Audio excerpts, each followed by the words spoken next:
Ibu dokter sudah diwanti-wanti atau di warning oleh Nabi SAW. Kata Nabi, tiba-tiba Nabi bilang gini, nggak lama lagi nanti kalian itu akan menjadi hidangan, santapan oleh musuh-musuh kalian. Ngeri amat. Iya, itu kata Nabi seperti seekor segerombolan hewan buas yang memangsa buruannya. Ya Rasulullah, Anda kan menjanjikan kami menjadi umat yang besar, kemudian mendunia. Kok kamu jadi santapan? Apakah hari itu kami sedikit? Apa kata Nabi SAW?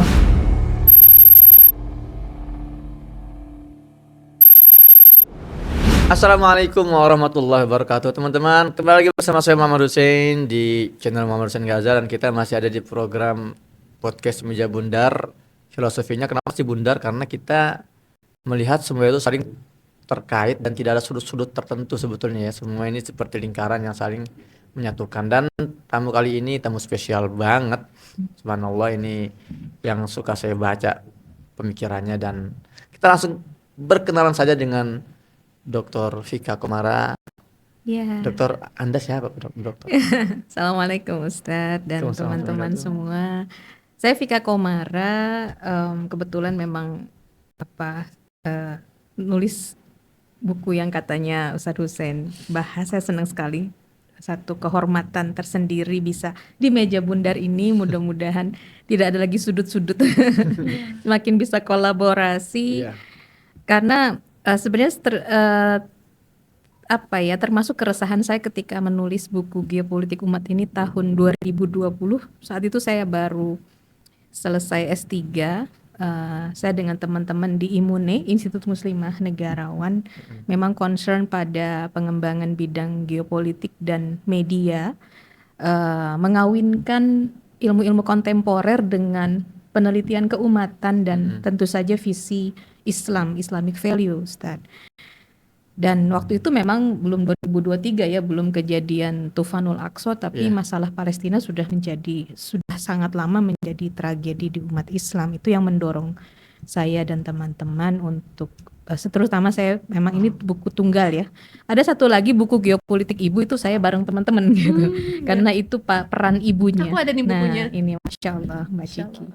Nah, itu Ustadz Hussein. Jadi mudah-mudahan podcast ini bisa menginspirasi bahwa ternyata emak-emak juga bisa ngomong politik ya, terutama juga geopolitik. Latar belakang pendidikan Ibu? Saya memang kebetulan banyak bergelut di bidang pemetaan sejak S1, S2-nya bicara. S1 di mana Bu? S1-nya? Di UGM. UGM ya. UGM, kemudian UI di S2-nya. S3-nya balik lagi ke UGM, Geografi Maritim.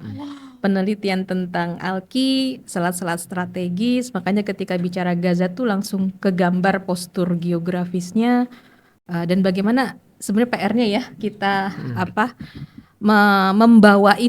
membawa itu pada konteks keindonesiaan, karena menurut saya memang ada persinggungan wacana yang luar biasa yang perlu kita urai gitu. Dan banyak sekali inspirasi, apalagi Ustadz Hussein kan tinggal di Gaza ya, bisa kita urai itu satu persatu di bidang banyak hal ya, seperti itu Ustadz. Ya. Luar biasa, ini pembukaan yang sangat menstimulasi sebetulnya. Apa sih pembahasan keren banget nih pasti setelah ini. Dan di sini ada juga Ciki Fauzi. Halo, ya. saya Timore. Ustadz, tapi tadi pas Dokter Ustazah Fika Komara membahas tentang maritim, saya jadi ingat Global Sumut Flotilla. Ini kalau Ibu Dokter ikut berlayar pas banget. Wow, keren banget itu. Bisa memetakan pergerakan maritim kita. Ya, itu Break daerah the siege via termasuk laut choke point itu, area titik sedak maritim itu. Tapi kita tuh sebel banget, itu Israel intercept teman-teman kami para aktivis di perairan internasional. Sebel banget itu kok. Maksudnya di mana sih hukum internasional itu berlaku, Dokter? Aku manggilnya Ibu Dokter, Ibu Ustazah. Monggo. Serah. Ibu biasanya dipanggil kayaknya kepanjangan deh Ibu Ustazah ya. Ibu Dokter Fika. Iya, itu boleh. Gimana sih peran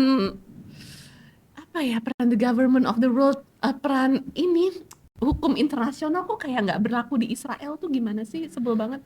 Ya, itulah dilema geopolitik hari ini ya. Saya pikir umat itu tidak lagi menjadi aktor ya. Saya pikir ajaran-ajaran Islam itu tidak menjadi ajaran yang operatif, ajaran yang ya bisa dibilang hukum positif gitu, termasuk hukum internasional. Saya pikir makanya lembaga-lembaga internasional termasuk kan dalam tatanan dunia hari ini ya, akhirnya kan ya lebih tidak bisa berbuat banyak gitu. Kita tidak bisa berharap kecuali justru dari aktor non negara. Nah, di buku ini saya tulis sebenarnya hari ini umat itu lebih banyak berperan dalam konteks non negara, kapasitasnya sebagai non state actors itu kalau istilah hubungan internasional.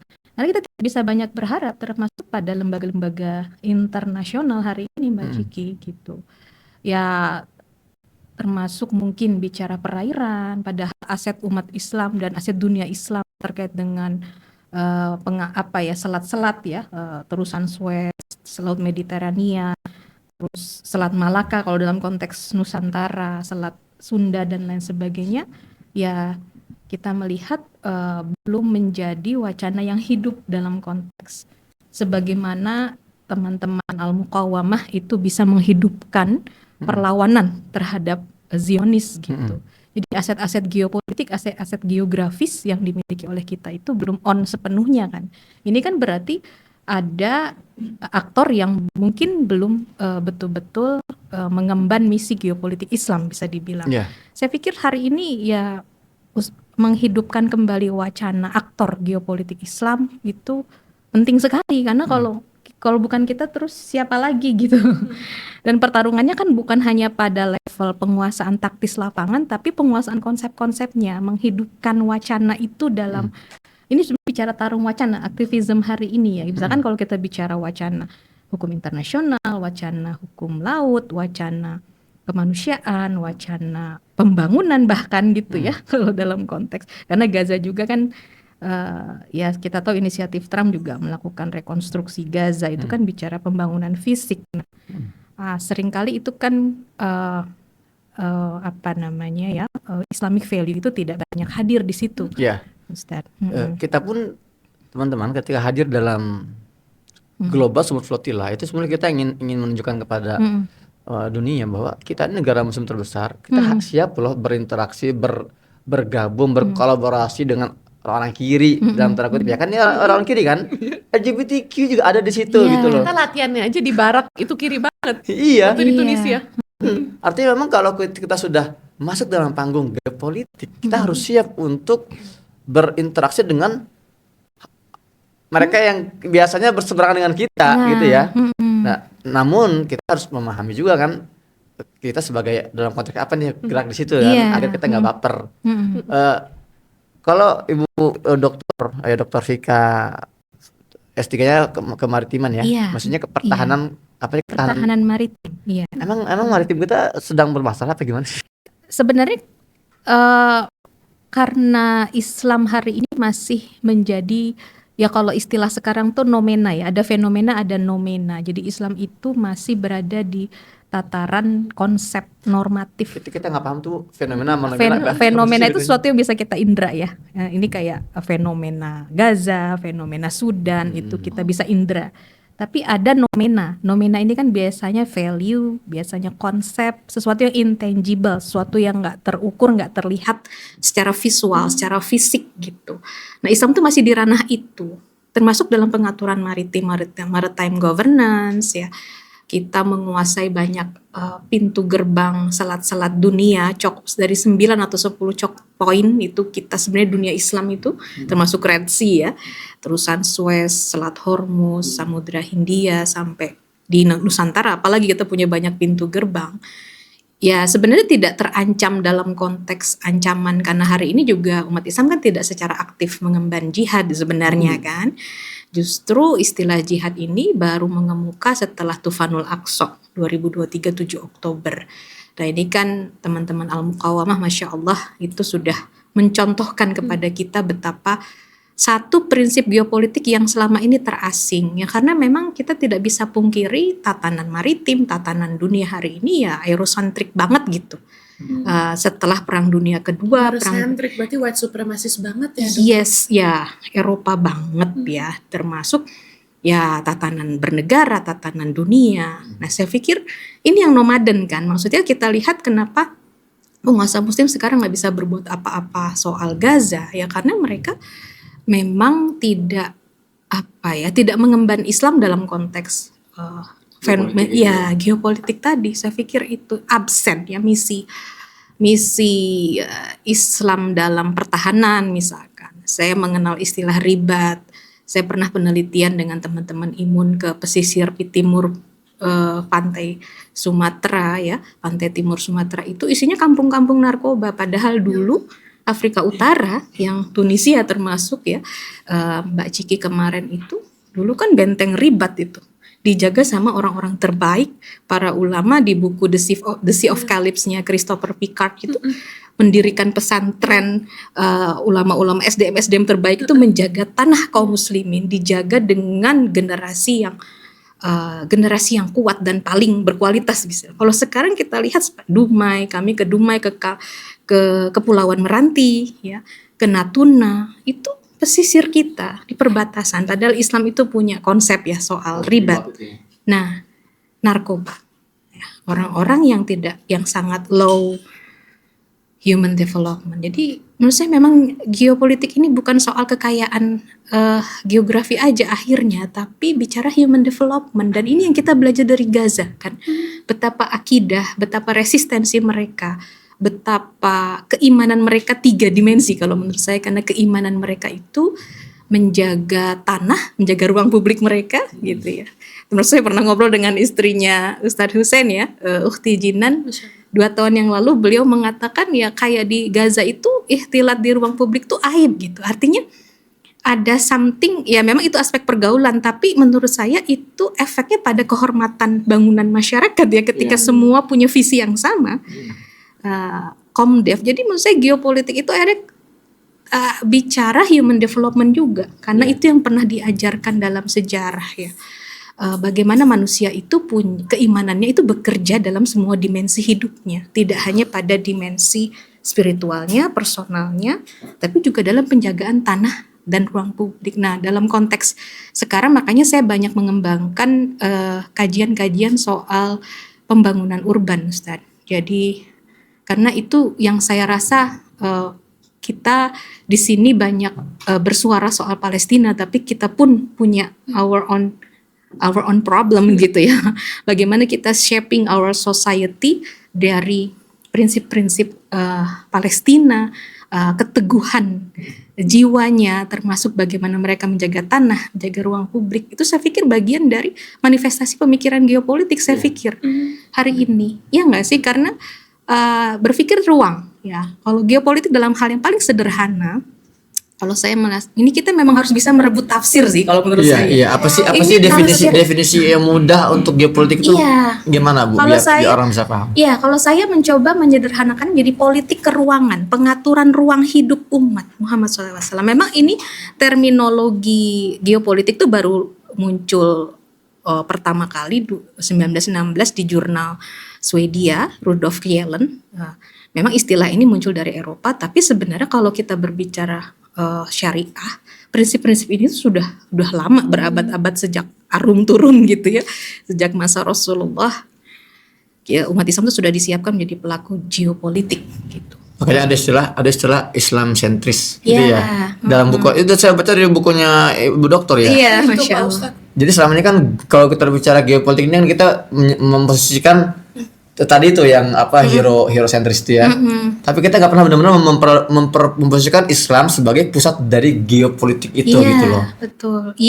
Eurosentrik tadi akhirnya Eropa. Kalau Islam sebenarnya makanya dengan saya menyambut gembira adanya teori Circle of Barokah, adanya pemikir-pemikir Muslim yang mau menandingi ya, menyanding. Jadi memang sebenarnya PR-nya itu dalam konteks konsep itu ya.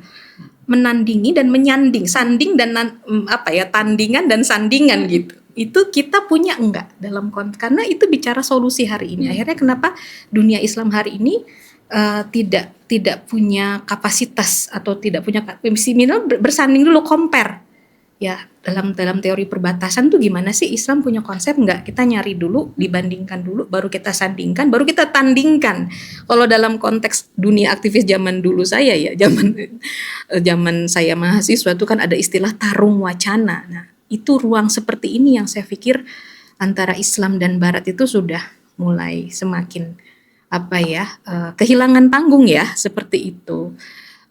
Memang butuh banyak kajian gitu. Kita tidak bisa hanya berkiblat pada teori-teori yang diajarkan secara formal dalam institusi pendidikan hari ini. Sekarang makin banyak ya. Alhamdulillah sudah saya menyambut baik juga dengan kajian Baitul Maqdis. Nah itu kan pendekatan geopolitik baru.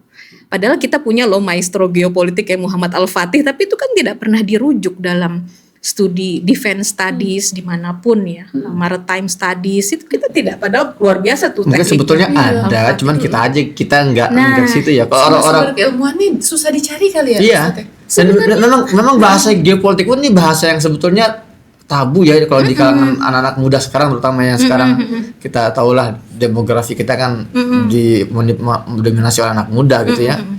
Jadi hal-hal seperti ini gimana kita bisa mendapatkan referensinya kalau ini pun jarang dibahas gitu loh. Iya, itu maksud saya wacana ini masih blue ocean ya kayaknya masih jarang banget bermainnya. Benar.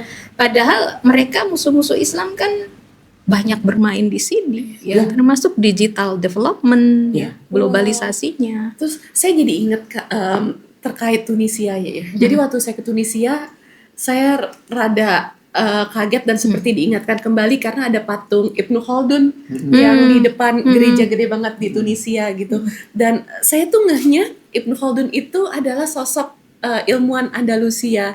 Dan pas ngobrol-ngobrol sama teman-teman di pelabuhan Sidi Bosaid, saya ngobrol terus lah kan sambil nunggu pelayaran, yang bisa kita lakukan cuma ngobrol ya Bu ya, saling menenangkan satu sama lain. Iya. Itu ternyata Tariq bin Ziyad juga masuknya tuh menuju Andalusia salah satunya dari Tunisia. Iya, dari Selat Gibraltar ya. Oh, dari salah. Tunisia ke Selat Gibraltar. Iya, gitu ya. beberapa aktivis yang backgroundnya Muslim banget tuh cerita terkait itu spesialnya tanah Tunisia ya.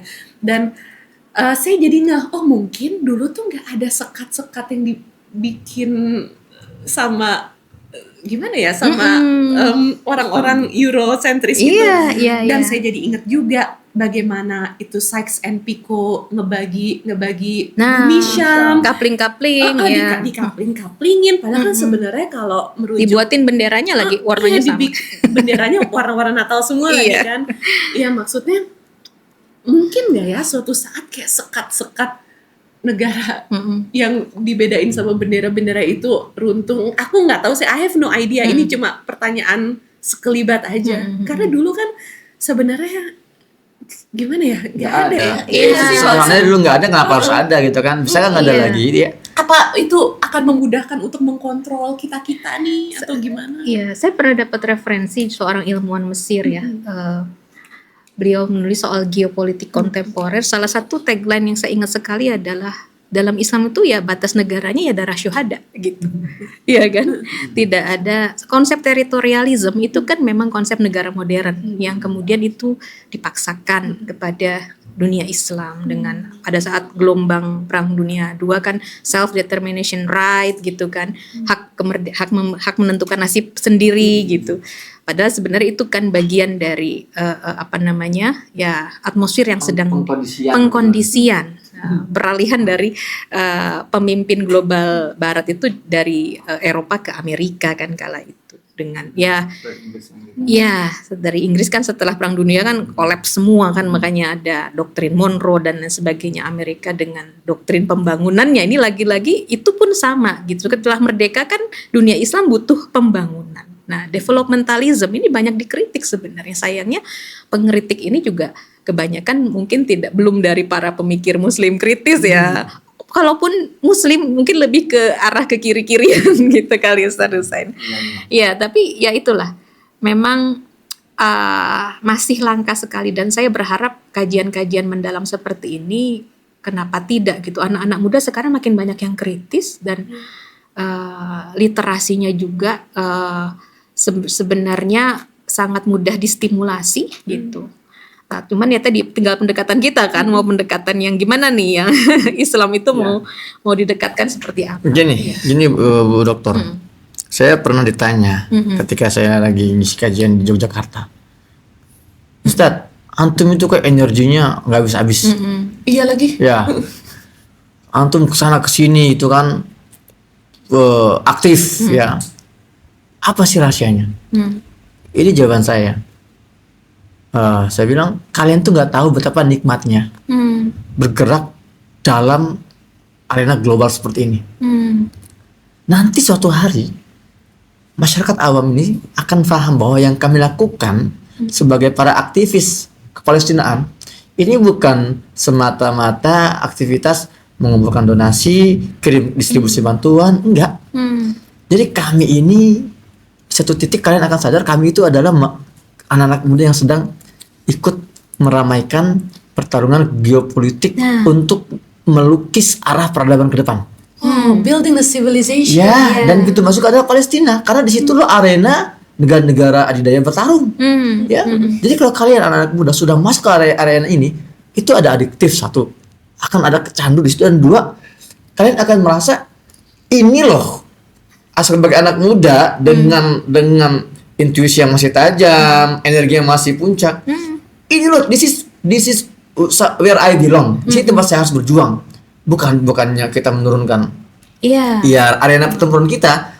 Maka tadi kata Tiago bagus banget dia bilang. Dan itu selalu sampaikan juga. Dia bilang gini, ketika kita berusaha membebaskan Palestina, pada hakikatnya Palestina lah yang sedang membebaskan kita. Betul. Dari visi misi remeh-temeh, dari distraksi yang benar-benar apa sih, kita kerisauannya masih kerisauan personal, kerisauan sirkel-sirkel sempit yang itu tidak memiliki dampak sosial besar kan. Tapi kalau kita sudah bergerak untuk Palestina, pada hakikatnya kita sedang juga mengurai masalah berbagai permasalahan dunia, termasuk konflik di Sudan, konflik di Uighur. Kalau kita melihat dari kacamata geopolitik, sebetulnya kan masih terkonek ya sebetulnya. Betul. Geopolitik itu opening rich discussion. Kalau menurut saya diskusi yang sangat kaya, semua lapisan. Kalau saya menggunakan pendekatan, tadi saya cerita tentang high politics, low politics. Dalam konteks low politics kita kaum muslimah nih, kenapa kita juga harus ngomong high politics, low politics, pembangunan misalkan.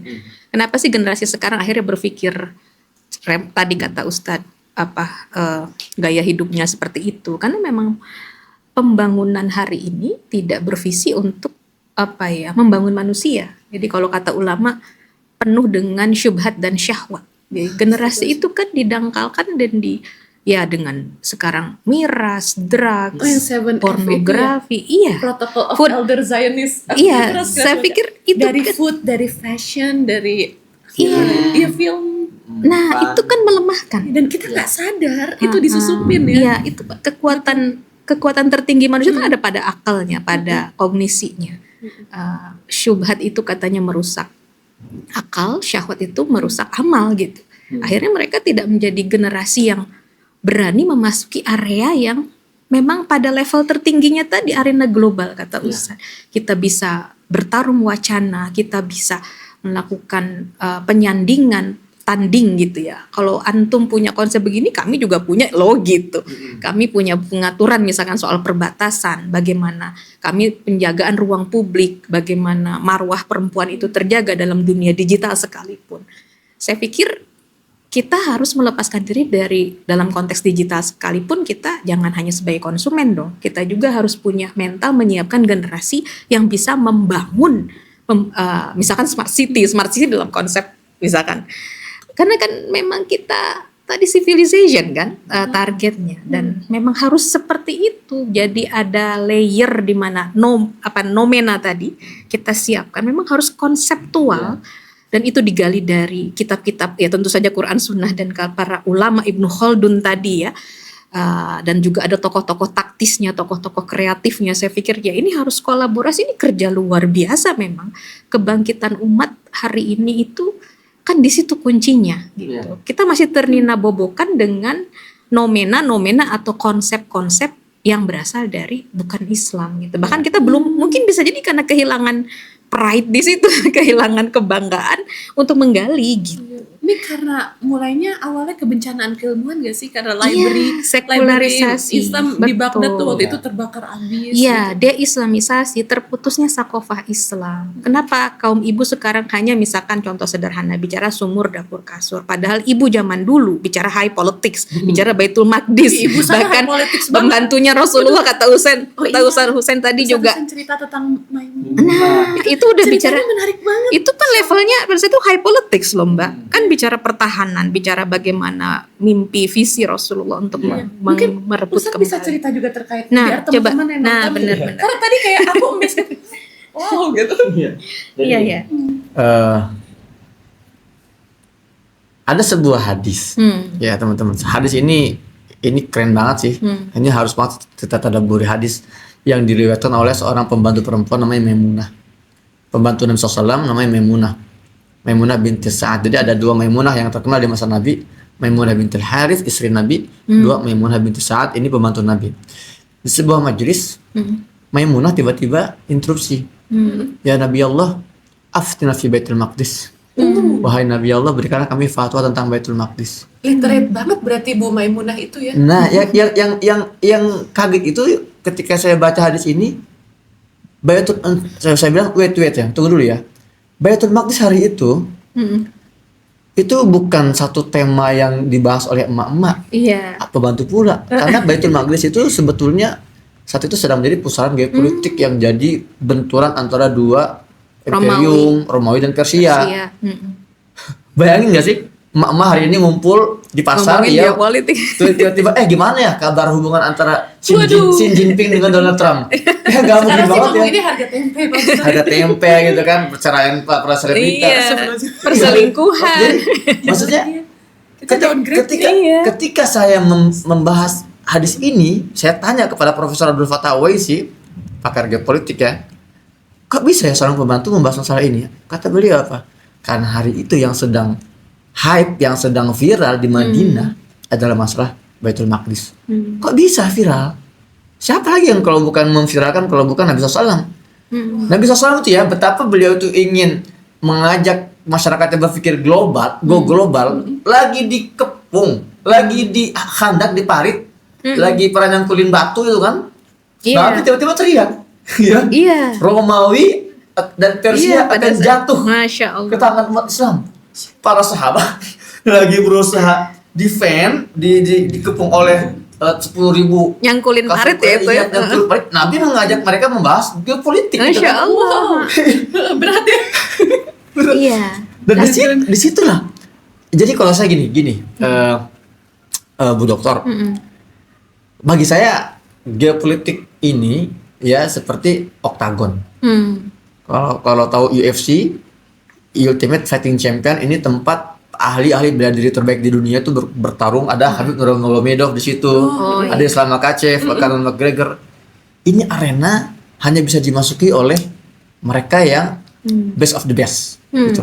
Ketika saya sudah bergerak di aktivis global, saya menantang kita musuhnya nggak kaleng-kaleng lah ketika kita di GSF ya.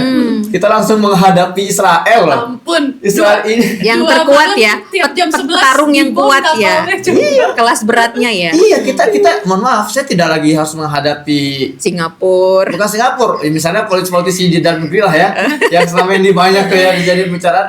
Ini bukan lagi level lawan tanding saya. Lawan itu sudah Donald Trump, gitu ya nggak sih? Udah Elon Musk gitu ya, Netanyahu. Gitu. Berat. Nah ya, jadi betapa ketika kita sudah sampai pada arena itu, kita akan sadar loh, ternyata betapa saya ini perlu mengupgrade kualitas Iya. dari segala bidang. Anak muda kalau sudah terstimulasi ke arah sini, sudah merasakan nikmatnya berjuang sini, dia akan terus mengupgrade.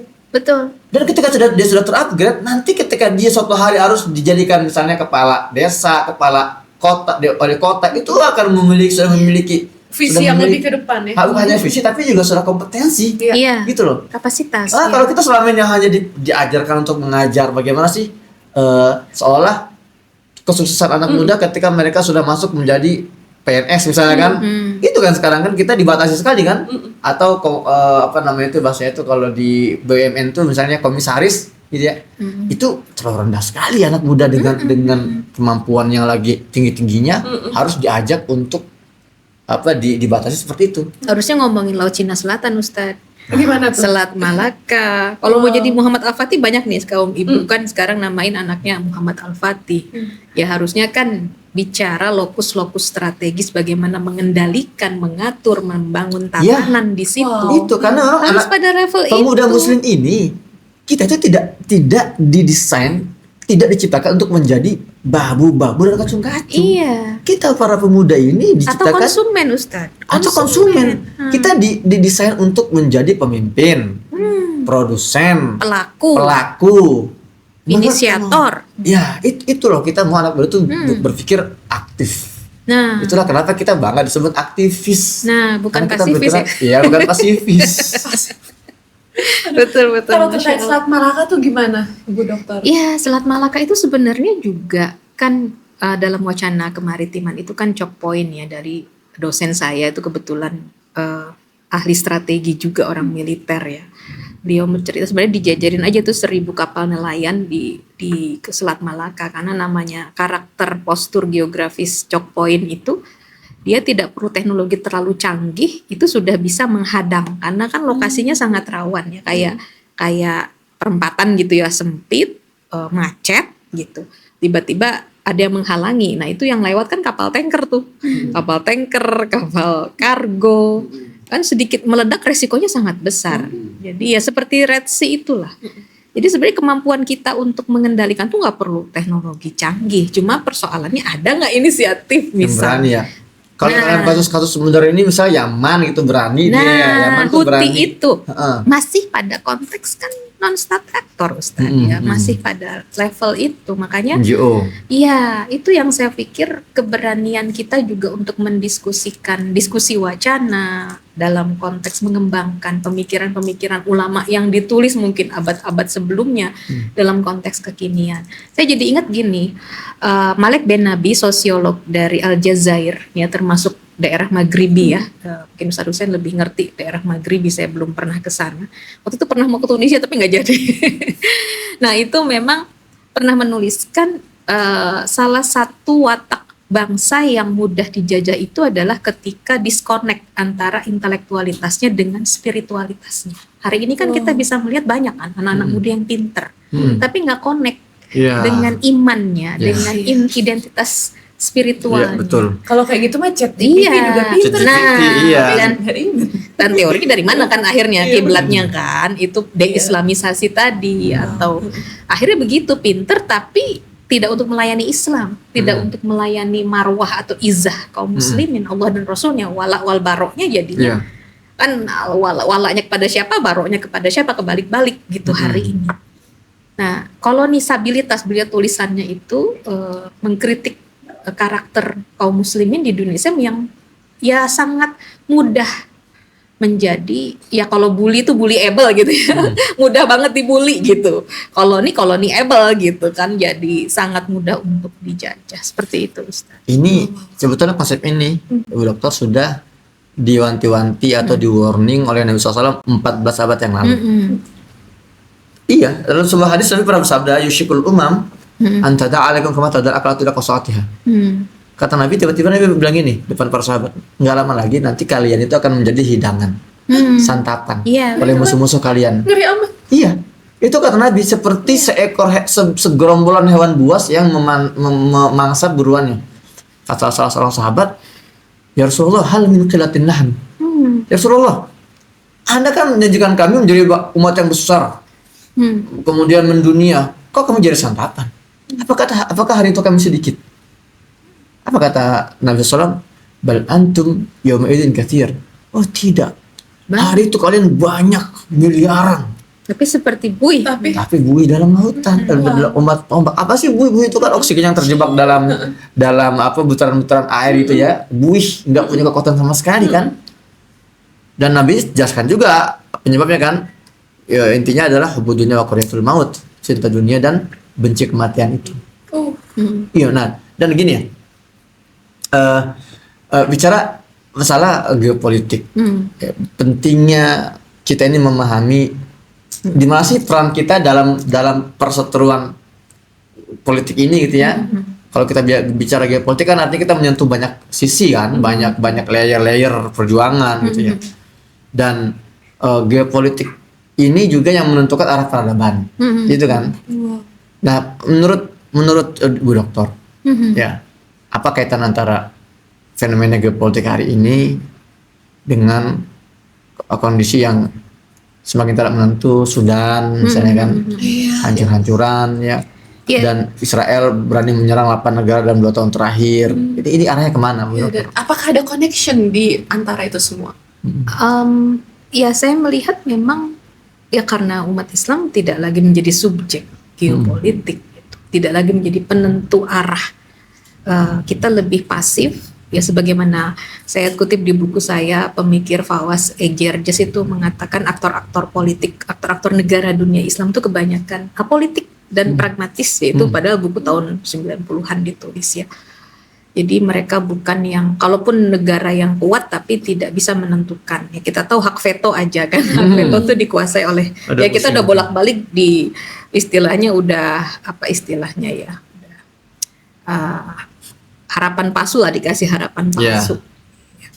Nah, saya pikir itu jadi hubungannya ya jelas sebagaimana hadis tadi sih Ustadz, memang ya Sudan itu kan korban ya. Posisi yang strategis itu malah jadi ada istilah resources apa ya, curse ya, kutukan sumber daya. Jadi negeri yang kaya, lokasinya strategis seperti Sudan itu kan bahkan dikatakan sebagai chaos mesin. The Economist mengatakan Sudan itu sebagai mesin kekacauan. Kalau dia kacau, shock wave-nya, gelombang kekacauan itu akan ke seluruh kawasan. Ya Allah. Iya, sebagaimana Indonesia saya pikir juga sama. Tapi kan Indonesia nggak sampai chaos ya.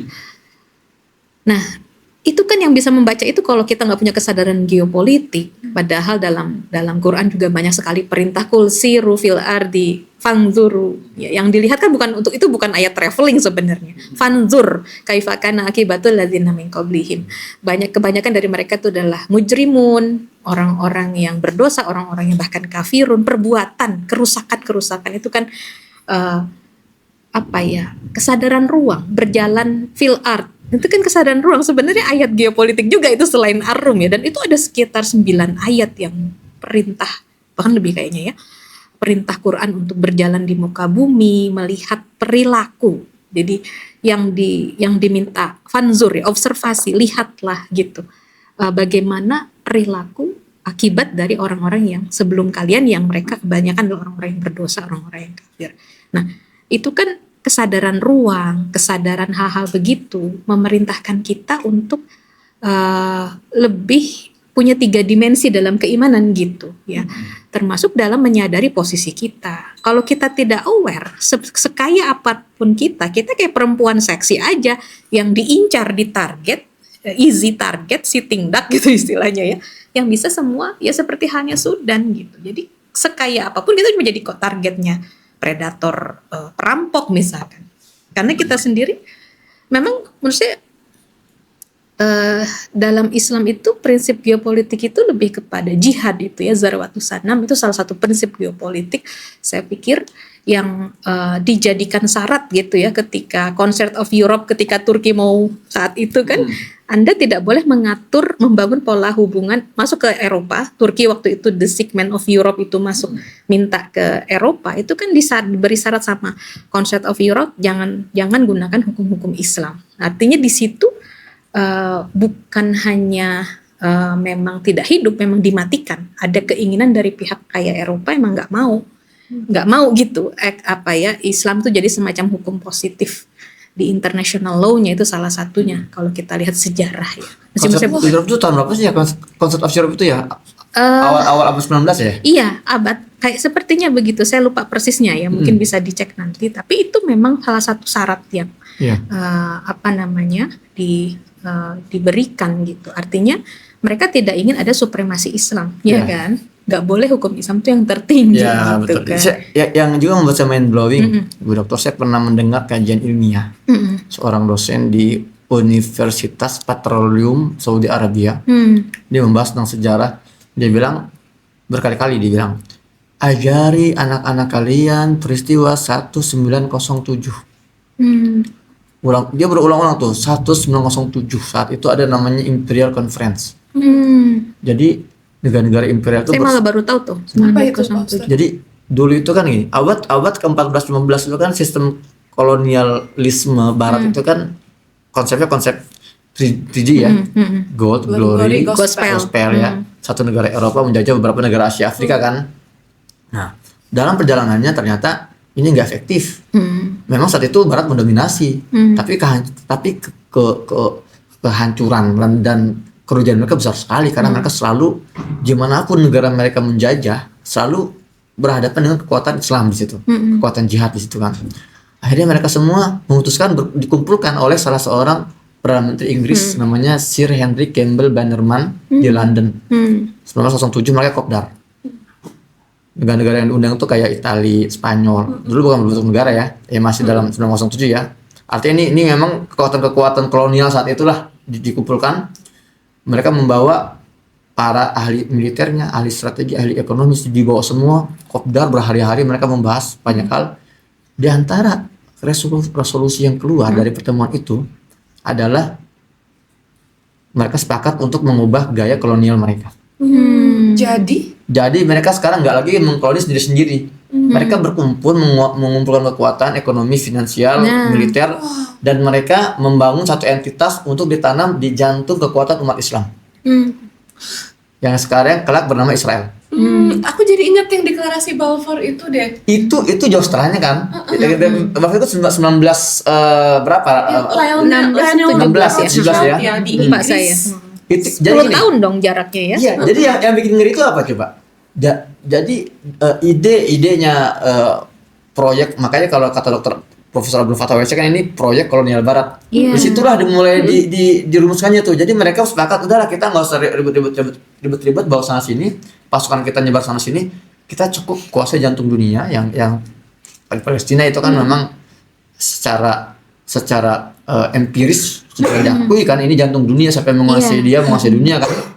Akhirnya mereka menguasai memutuskan untuk meletakkan entitas yang kelak bernama Israel itu kan. Itu bertemu ide itu bertemu dengan ide Zionismenya Theodor Herzl kan. Nah gitu. Makanya dari situ mereka mulai membuat agenda-agenda roadmap. Di antaranya Perang Dunia I, Perang Dunia II.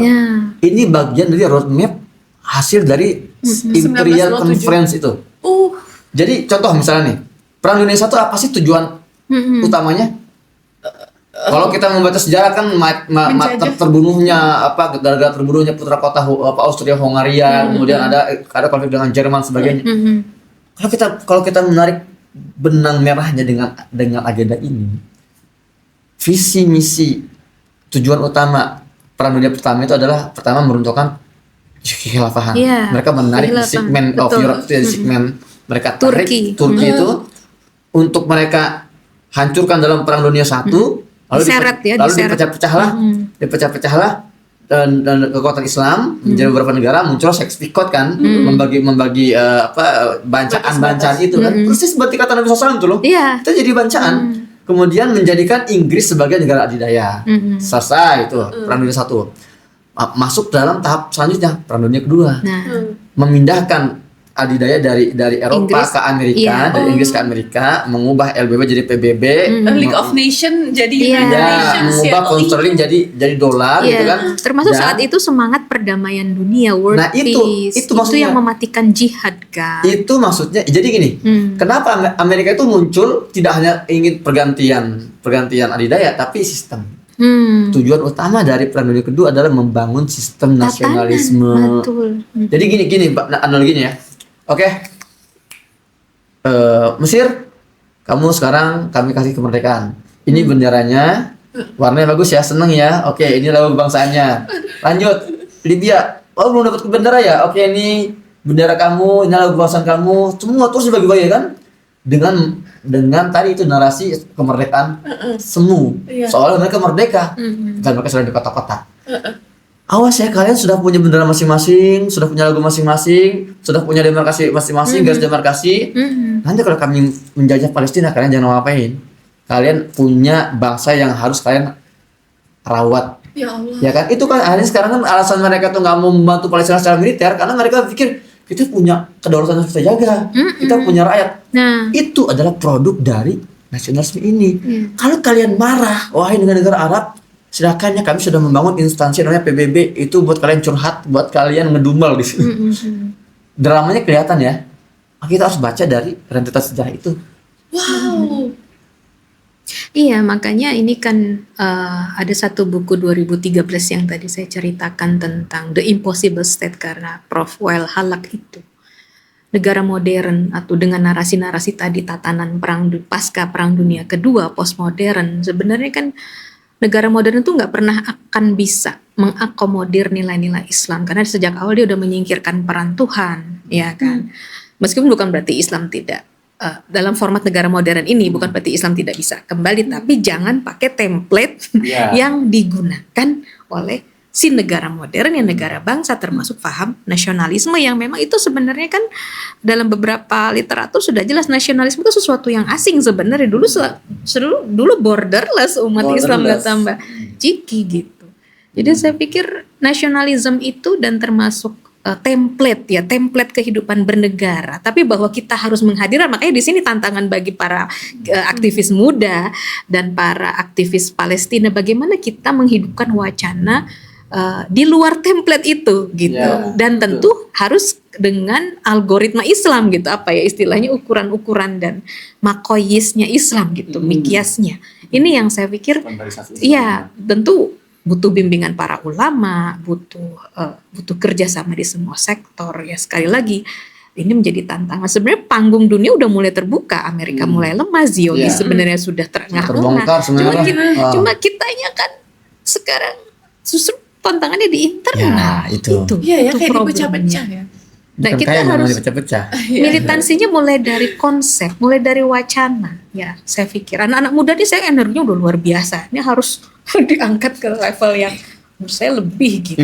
Ibu Dokter Vika, ini saya bocorin di sini ya. Saya pernah ditawari cek kosong ketika pemilu 2024. Saya ditawari cek Ini kosong. bocor halus nih ya teman-teman. Bocor kasar. Bocor kasar. Jadi saya sempat ditawari cek kosong ketika saya turun dari pesawat. Ada satu politisi datang, saat saya di utusan dari atas, kalau antum mau deklarasi mendukung calon tertentu gitu ya, nanti inilah cek kosong gitu ya, silakan tulis berapapun yang kau mau. Oh itu saya lagi viral karena saya baru dievakuasi dari Gaza kan. Saya bilang gini, oh siap, saya akan deklarasi, tapi saya nggak perlu cek kosong. Saya perlu dia juga ikut deklarasi sama saya. Satu deklarasi dia akan mengusir, satu saya bilang ya, calon ini harus berani menyampaikan dia kalau terpilih menjadi presiden akan mengusir seluruh dubes-dubes yang ikut serta dalam genosida. Wah, Keren banget kan ya, Amerika, Inggris. Kalau beneran ya. Jadi nggak perlu cek kosong. Nah jadi gini, setelahnya saya banyak didatangi oleh ketum-ketum partai ya didekati. Dan ketika saya ditanya apa sih aktivitas kamu, saya bilang seperti ini. Ini semoga menjadi bahan untuk diskusi teman-teman anak muda ya. Saya bilang saya sedang mengedukasi anak-anak muda agar kalau mau berjuang itu naikkan sedikit dagumu ke atas gitu. Jadi jangan kalian menjadikan pemerintah ini sebagai ultimate enemy kalian. Iya. Ya, kenapa? Karena kalau kalian sudah biasa membaca literasi geopolitik, kalian sudah berada di arena global, kalian akan melihat ternyata jabatan politik seorang warga negara Indonesia, setinggi apapun jabatan itu, even dia itu presiden, ya kalau kita melihat dari spektrum lebih luas, ini masih kacung-kacung dari daerah lebih besar. Indonesia nggak akan pernah bisa mengubah nasib sendiri, karena dia terikat dengan namanya internasional, hubungan antara negara-negara kan. Jadi yang sedang saya hadapi, yang sedang saya bersihkan itu jantungnya. Tadi kayak Dokter Vika bilang, ini seperti apa ya, ada satu tetes gitu kan, gelombangnya kesana sini kan. Dan uniknya Allah SWT itu sudah ngasih force spoiler itu loh. Gimana sih titik jatuhnya yang akhirnya dampaknya seluruh alam semesta? Surat Al-Anbiya ayat 71. apa itu? Allah berfirman, a'udzubillahi minasyaitonir rajim, wa najainahu wa lutan ilal ardil lati barakna fiha lil alamin. Wa najainahu, dan kami telah selamatkan dia, Ibrahim alaihissalam, wa lutan, dan Nabi Lut alaihissalam. Ini dua nabi yang saat itu dipersekusi oleh kaumnya kan. Nabi Ibrahim mau dibunuh, Nabi Lut juga mau dibunuh oleh kaum Sodom. Dua-duanya Allah perintahkan mereka Allah selamatkan ilal ardi, ke sebuah negeri allati barakna fiha, yang kami berkahi di dalamnya lil alamin, untuk seluruh alam semesta. Maksudnya apa? Para ulama tafsir memahami ayat ini adalah isyarat Palestina adalah jantung alam semesta. Apa yang terjadi di tanah itu maka akan berdampak, efeknya seluruh alam semesta. Kalau tanah itu damai, maka alam semesta damai. Tapi kalau wilayah tanah suci ini terinfeksi oleh kanker, terinfeksi oleh kenajisan dan kekotoran, kehancuran, kerusakan, maka seluruh dunia akan ikut rusak dan hancur. Makanya Indonesia, mohon maaf ya, Indonesia, kita mau gonta-ganti pemimpin kita, dari yang nggak punya ijazah sampai yang punya ijazah misalnya ya, dari yang pulang sampai yang akademisi. Maksud saya, kita nggak akan pernah bisa mengubah keadaan kita menjadi ideal sendirian kalau jantung dari pusat alam semesta itu nggak dibersihkan dulu dari infeksi itu. Itu pemahaman geopolitik yang sudah disebutkan dalam Al-Quran, itu yang saya pahami gitu kan. Dan itu yang saya baca dalam tafsirnya Dr. Namanya Ahmad Nurfal dari Yordan. Jadi semua berkaitan sekali ternyata. Jadi usaha kita untuk membenahi Palestina itu ternyata juga dampaknya ke kita ujung-ujungnya gitu loh. Terkoneksi ya. Terkoneksi. Iya. Dan itu yang membuat saya merenungi lagi pembukaan Undang-Undang 45. Ini cerdas, saya bilang. Ternyata ada koneksi kuat antara alinea pertama dengan alinea keempat. Alinea pertama kan kemerdekaan adalah hak segala bangsa. Kalau saya husnuzonnya ya, kenapa para founding father kita menulis itu, memasukkan konsep kemerdekaan? Artinya memang saat itu kan semangat kemerdekaan kan, banyak yang masih terjajah, terutama Palestina. Itu menjadi concern utama. Kemudian di alinea keempat disebutkan Indonesia, di antara fungsi didirikannya Indonesia itu kan satu, menjaga pertahanan bangsa gitu kan. Lanjut gitu, Ustaz. Kedua, misalnya ada beberapa poin yang keempat itu ikut ikut mewujudkan perdamaian dunia. Jadi perdamaian di situ adalah perdamaian di dunia.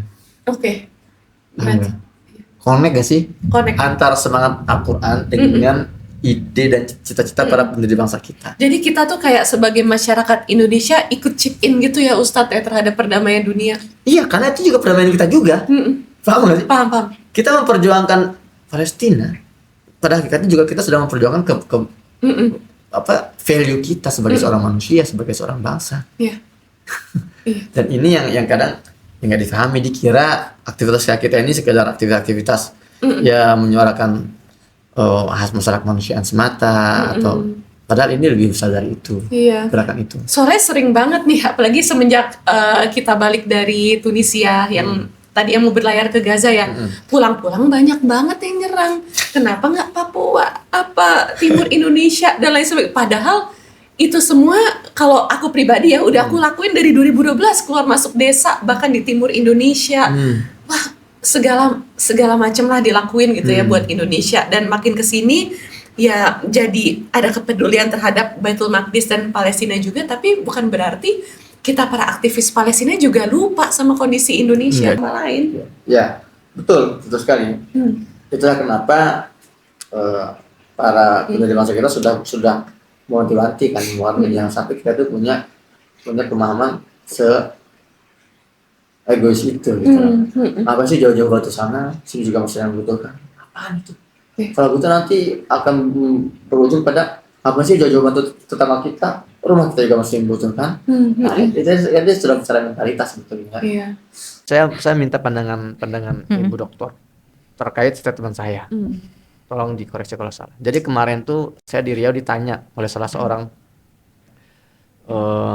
ibu-ibu, tua bapak saya lupa ya. Dia bilang gini, Ustadz, bagaimana Ustadz peran kita ingin berjuang untuk Palestina karena kita nggak bisa bergerak di garda terdepan seperti yang antum lakukan sekarang. Saya bilang gini, Mas, kalau bicara perjuangan untuk Palestina dan bicara garda terdepan itu tidak melulu berbicara masalah barisan. kalian pun di dapur pun, kalau kalian mendidik anak-anak, menanamkan visi misi agar anak ini menjadi generasi yang akan memikul peradaban ke depan, itulah garda terdepan. Ya kan nggak mungkin kita mengecilkan perjuangan emak-emak di dapur, guru-guru di sekolah karena mereka jauh dari profesional lalu dia katakan garda di belakang. Saya ini garda terdepan itu sudah bicara masalah mindset. Betul. Mindset dan ambisi gitu loh, gimana? Wow. Ya, saya setuju. Sebenarnya apa yang Rasulullah SAW dulu lakukan ketika Quran surat Ar-Rum turun itu kan kondisi kaum muslimin itu sedang terpinggirkan, diboikot 3 tahun. Bani Abdul Thalib dan Bani Hashim saat itu jumlahnya masih sangat sedikit, belum hijrah ke Madinah, tapi Quran itu sudah meminta Abu Bakar untuk berdebat dengan kaum Quraisy soal Romawi dan Persia. Artinya kan kita itu disiapkan untuk jadi pelaku geopolitik. Tidak sampai 10 tahun, bahkan 5 tahun setelah itu ada kemenangan, ada Baiat Aqobah 1 dan 2, kemenangan kaum muslimin, dan tidak sampai 10 tahun berikutnya sudah jadi pelaku gitu karena berhasil men-challenge Persia. Artinya ukuran kekuatan geopolitik itu memang pembangunan manusia kalau kita bahasakan contemporary Jadi terminologinya. antara Hadoro dan Madani itu ya. Iya, artinya bagaimana kita, kan salah satu faktor kemunduran Islam dulu tuh kan karena silau ya. Barat udah revolusi industri sementara kaum muslim grafiknya turun. Jadi sementara Barat revolusi industri, Padahal kala muslimin itu yang revolusi bikin Prancis. civilization ya Tapi awal-awal. memang kan grafiknya menurun ya, pintu istihad tertutup, banyak gerakan-gerakan yang sifatnya apolitis seperti tarekat dan lain sebagainya di Turki Utsmani kala itu, sampai akhirnya dia tidak kehilangan bergening juga di Eropa kan. Nah, saya pikir tadi saya setuju sekali bahwa kaum muslimah menyiapkan anak-anak mereka, mengkondisikan masyarakat mereka, tetangga mereka aware aja soal Baitul Maqdis, dan bagaimana kebangkitan umat yang diharapkan oleh Rasulullah bersatu, dan kemudian mengenalkan pada mereka konsep-konsep Islam ya, termasuk dalam konsep bernegara, kehilafahan misalkan, atau mungkin konsep pembebasan Baitul Maqdis ya. Kita mengenalkan terminologi-terminologi yang orisinil dari Islam, itu sebenarnya sudah bagian dari barisan terdepan menurut saya Ustadz. Karena ukurannya kan kesadaran ya. Kesadaran itu yang paling mahal. Kesadaran itu kan kunci kebangkitan. Kalau kita nggak ada awareness atau consciousness, kesadaran geopolitik, kesadaran mengatur urusan-urusan kita dengan Islam, menjawab masalah-masalah dengan solusi. Solusi kan butuh konsep, bukan tiba-tiba solusi teknis, tiba-tiba uang. Kan uang bukan selalu jadi solusi, kadang-kadang jadi masalah juga kalau nggak ada konsep yang benar dalam mengelola uang gitu. Halal haramnya, bagaimana pemanfaatannya. Nah ini kan sebenarnya bicara mindset, benar. Saya setuju sekali bahwa perempuan hari ini justru punya, ya kalau dibilang garda terdepan di dunianya, di universe-nya gitu ya. We are the center of our own universe gitu. Kita punya universe masing-masing dalam medan dakwah misalkan. Di Riau seperti apa, apalagi isu perbatasan di Riau misalkan, human trafficking-nya itu luar biasa. Kenapa kok perbatasan kita tidak dijaga misalkan ya? Padahal ya sebenarnya bukan hanya tanahnya, tapi siapa penjaganya kan, persoalannya kan di situ. Kita punya kekayaan hasanah, punya kekayaan ajaran Islam. Ya saya jadi ingat apa yang disampaikan oleh Ustadz Bahtiar Nasir ya, saya pernah. Jadi kalau kita tidak bisa menemukan konteks dengan teks, kajian mutun kitab dengan konteks perlawanan, konteks postmodernisme, kita hanya jadi penonton, pemain pinggir, bukan pemain di arena utama pertarungan seperti tadi oktagon ya, saya malah nggak ngerti, karena nggak pernah nonton. Kita nggak masuk ke arena itu, karena kita hanya mencukupkan di arena normatif, akhlak, moral. Nah ini nggak bisa, nggak cukup menurut saya. Human development artinya mereka menjadi orang-orang pertama di buku pembebas saya berani bercita-cita besar untuk umat. Bukan untuk dirinya saja, untuk keluarga, tapi untuk umat Muhammad SAW. Kedua, berani berinteraksi dengan persoalan-persoalan besar umat, termasuk masalah-masalah yang kompleks. Laut Cina Selatan, Laut Mediterania, itu kalau bicara maritim ya area saya, tapi area lain tentu saja banyak. Dunia digital, pembangunan digital, pembangunan urbanisme hari ini, ya tantangannya itu kan kompleks. Bagaimana kita bahas dari POV Islam itu kan butuh pembinaan memang. Rasulullah itu kan standar keberhasilannya itu adalah pembinaan, kaderisasi.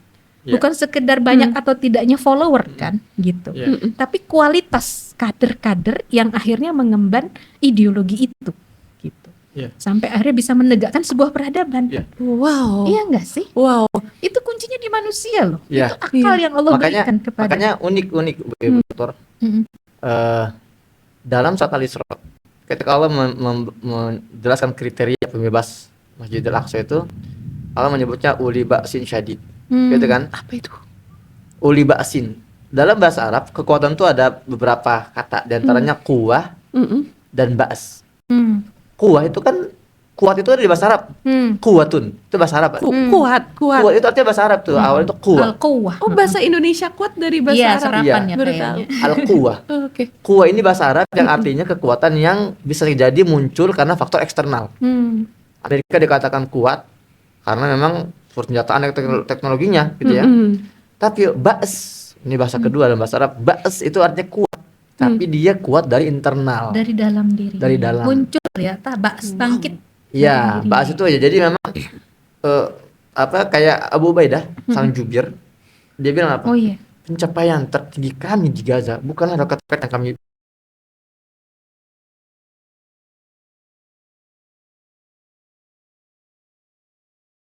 yang benar-benar tidak bisa dipatahkan. Iya. Wow. Nah, itu memang Islam itu kan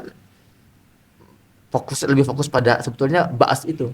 Bagaimana upgrading kualitas personal. Nah, Ya. Bukan hanya sekedar personal yang berpengaruh Iya, yang kepada berpengaruh, lingkungannya. otomatis. Berarti Bukan. kualitas individunya ya Iya. Iya. harus terus Awalnya di-upgrade. kaderisasi individu, tapi dia akan punya pengaruh pada masyarakat. Sekarang kan kita diarahkan untuk bergantung pada sekitar kita. Ya kita berpikir aja sudah bergantung sama ChatGPT kan. Mana? Untuk berpikir aja kita minta ChatGPT mikirin untuk gua dong gitu kan. Hal lah kita dibuat masyarakat yang lemas, yang tidak punya tenaga gitu kan. Benar-benar Belum bergantung. dibombardir syahwatnya kan? Ya, Oh, apalagi. Nah, anak muda tuh. Padahal anak muda tadi kekuatan utama kita kan. Nah, di situ. Itu Iya, iya. problem kita hari ini. Seksualisasi publik itu kan ciri dari peradaban barat. Nah, itu salah satunya. Tapi saya tidak masuk ke itu, lama lagi panjang bahasnya. Wah, padahal kayaknya menarik nih kalau Iya. Bu Dokter Vika Komara ngomong tuh kayak knowledgeable banget. Kita tuh butuh Bu sumber knowledge dari sosok-sosok seperti Bu Dokter Vika Komara, Pak Ustadz Hussein Gaza. Anak muda tuh juga pasti kepo karena Iya. banyak sumber-sumber keilmuan yang sekarang di dunia digital tuh nggak begitu knowledgeable tapi melemahkan. Iya, Seperti yang benar. 7F itu yang food, fashion, Nah, segala macam. betul. Banyak makanya mental illness, mental health itu kan jadi merajalela karena banyak berita-berita yang menurut saya nggak penting gitu. Iya, Bu, Ya. terkait dunia digital, saya tuh ada kekhawatiran ya. Saya ngelihat ada potensi Zionis yang sangat berusaha untuk menghapus rekam-rekam jejak digital genosida yang mereka lakukan di Gaza dan juga mungkin di belahan dunia lainnya. Karena kan tujuannya kan bikin Israel kubro itu kan. Nah, salah satu yang bikin saya khawatir tuh bagaimana mereka dengan mudahnya menghilangkan akun Saleh Al-Ja'afrawi yang sudah syahid, Syahid kemarin. salah satu jurnalis yang saya look up banget. Sekarang kan banyak yang ngekontrol mind kita para anak muda tuh semuanya bersumber dari dunia digital. Dan dunia digital itu dikontrol, dikuasain sama Israel. Tapi mereka tuh kalah narasi karena kejahatannya terlalu obvious, kezalimannya terlalu obvious. Menurut Bu Dokter tuh gimana? Ya, pertama ini jadi wacana yang dibangkitkan oleh Prof. Sahana Zuboff ya.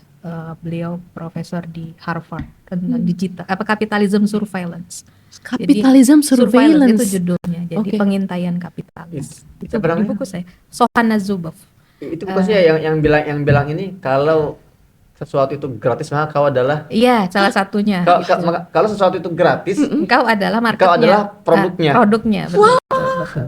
kayak Facebook, Iya. Instagram gratis kan? Iya, Jadi kan memang big data awalnya big data iya. itu semua yang menguasai. Memang kaum muslim itu kan nggak punya server sendiri istilahnya ya. Kita ya harus punya, membangun ya. Artinya tatanan geopolitik digital itu harus dibangun harusnya gitu ya, dan itu yang saya pikir visi itu yang memang selama ini sebenarnya kita udah bisa lihat dari Cina berani melakukan itu dan dia bisa menandingi kan gitu sebenarnya. Cuman kita lihat negeri-negeri muslim kan belum ada yang punya inisiatif, malah lebih banyak jadi konsumennya kliennya Google menghapus kata apa gitu kan untuk membungkam apa gitu kan, ya semudah itu memang.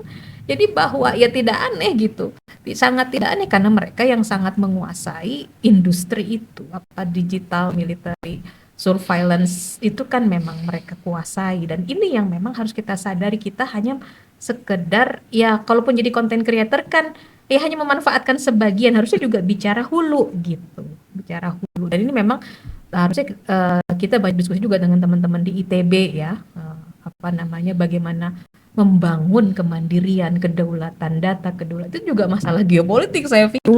Jadi orang banyak melihat sosmed belum menjadi masalah geopolitik ya, kita lebih kepada kita ya itu penting memang, hanya belum cukup gitu, harus pada sampai ya ini harus diserahkan kepada ahlinya ya, memunculkan teknokrat muslim yang visioner ke depan dan punya integritas keislaman yang kuat. Saya pikir itu penting sekali gitu.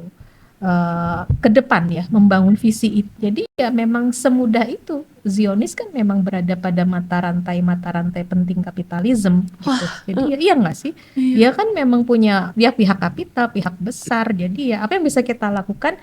Kalau secara praktikal saya selalu memberikan usulan, kita anak-anak muda jangan hanya bermain 100% di sosmed, tapi juga ambil fakta di lapangan.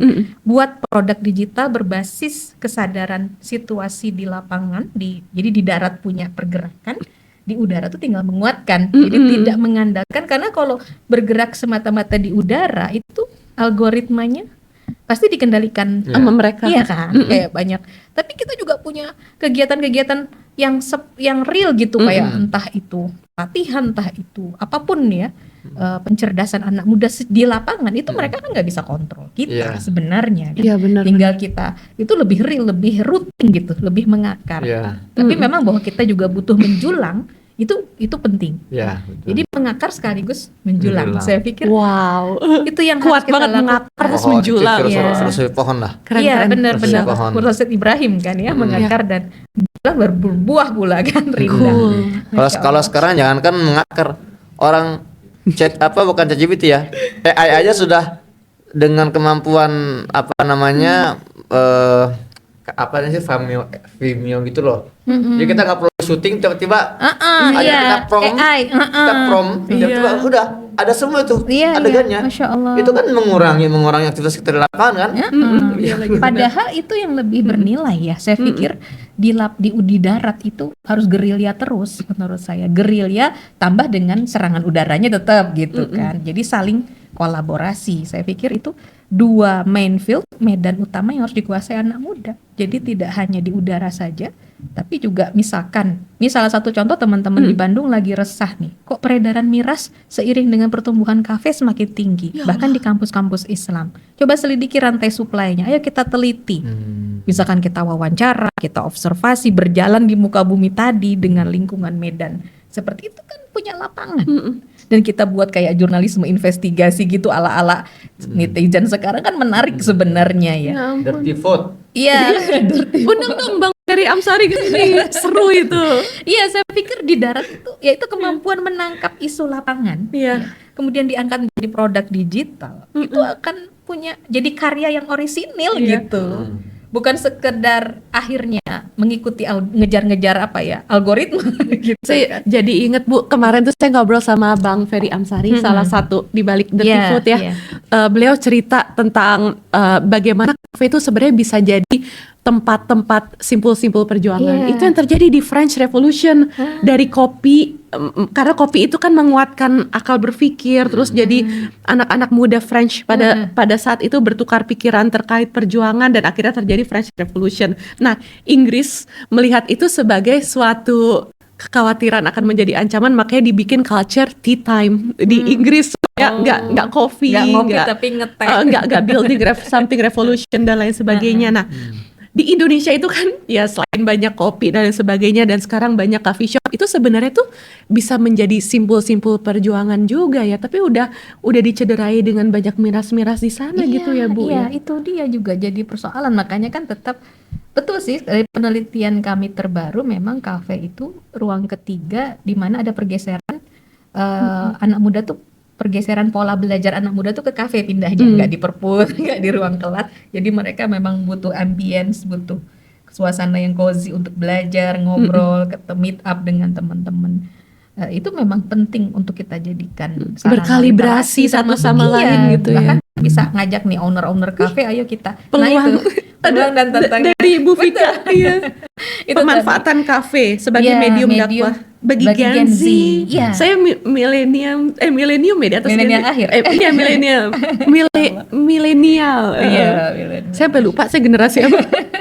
Tapi Gen Z rada relate lah Iya, dikit. iya, iya, iya. Sebenarnya bisa kita manfaatkan sebagai usul ya, bahwa kafe literasi kafe itu penting. Makanya untuk membincangkan isu-isu apa nih, isu-isu lapangan atau isu-isu yang sifatnya yang tadi kayak isu yang ecek-ecek, harusnya isu-isu lapangan. Jadi Iya. kayak misalkan perampasan lahan, ada masalah lingkungan, ada masalah. Nah ini kan saya pikir termasuk isu Palestina tentu sebagai Sama itulah. magnet terbesar gitu ya, muara perjuangan umat, saya pikir di sini. Dan terkait building the civilization itu kan nggak lepas dari peran ibu ya. Dan saya tertarik nih geopolitik ibu. Suatu saat saya juga pengen nih jadi ibu-ibu nih.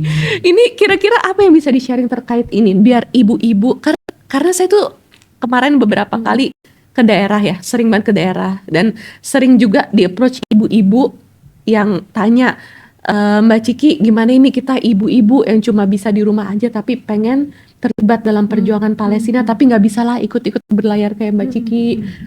Kira-kira peran yang bisa para ibu-ibu lakukan yang real gitu itu gimana? Iya, kaum ibu itu kan dia membisikkan ya. Pertama kali bisikan-bisikan cita-cita itu kan dari kaum ibu, saya pikir. Jadi ya, ibunya Muhammad Al-Fatih, ibunya Salahuddin Al-Ayyubi, itu dia yang menanamkan cita-cita besar. Itu salah satu modal awal yang bisa dipandang remeh, saya pikir. Dan itu keberanian bercita-cita besar, bukan hanya cita-cita profesi ya, tapi cita-cita besar untuk umat. Dan akhirnya anaknya punya keberanian berinteraksi dengan urusan-urusan besar. Ini juga Ibu, Mindsetnya. dan narasinya harus di-upgrade juga. Iya. Gini, kalau sekarang kita ngomong gini bahasanya, perbincangan kita di awal ya bahwa Israel ini ternyata bukan hanya mempersatukan diri sendiri loh. Israel ini adalah sebetulnya proyek kolonial barat strategis yang disampaikan oleh Profesor Abdul Fattah ya.